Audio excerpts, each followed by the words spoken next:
Shakespeare. I met a parrot named Pete recently, who is an interesting bird. He claims that formerly he belonged to the fellow who owned the Mermaid Tavern in London. Then I said, "You must have known Shakespeare." "Huh?" said Pete. "Poor Mike, I knew him well. He called me Pete. I called him Bill." "But why do you say poor Mutt?" "Well, Bill was a disappointed man. He was always boring his friends about what he might have been and done if only he had had a fair break. Couple of pints of sack and sherries, and the tears would trickle down into his beard. His beard would get soppy wet and wilt his collar. I remember one night when Bill and Ben Johnson and Frankie Beaumont were sopping it up. "Here I am, Ben, nothing but a lousy playwright.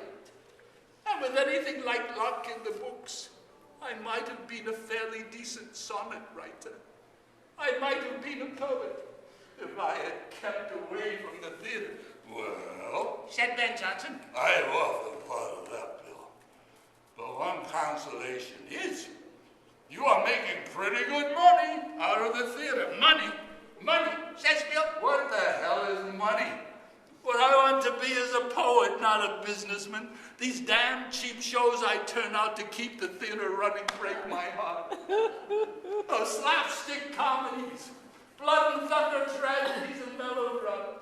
Say, Frankie, did that boy hear you order another bottle? My only consolation is, every now and then I get to stick in a little poetry when nobody is looking. "Well," said Frankie Beaumont, "anyway, you write pretty good plays, Bill." Oh, any mutt could write plays for this London public if they put enough murder in them. What they want is kings talking like kings never had sense enough to talk. And stabbings and stranglings and fat men making love and clowns basting each other with clubs and cheap puns and off-colored allusions to all the smut of the day. Oh, I know what the lowbrows want. I give it to them. The manager comes to me with this moldy old manuscript and he says, "Here's a plot for you, Bill. Ba-boom. It's the third of the month. By the 10th, I want a script out of this that we can go into rehearsal on. No, not too big a cast. Not too much of your damn poetry either. You know, just some of your old familiar line of Oakham. They eat up that Falstaff stuff of yours. Ring him in again. Give him a little ghost or two. Oh, and be sure to stick in the speech somewhere the Queen will take for a personal compliment. Oh, and it's a pretty good bit, Bill, if the heavy villain is a Moor or a Dago or a Jew or something like that. Oh, but I don't need to tell you, Bill. You know your game.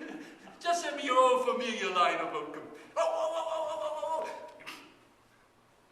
Why don't you kill off a kid or two? A prince or something. They like a little pathos along with the dirt. Oh, to think that I am debasing my talents with junk like that. "Well," says I, "Pete, Bill's plays are highly esteemed to this day." "Huh? Is that so?" said Pete. "Huh? Poor Mike. Little he would care. What Bill wanted to be was a poet. What?"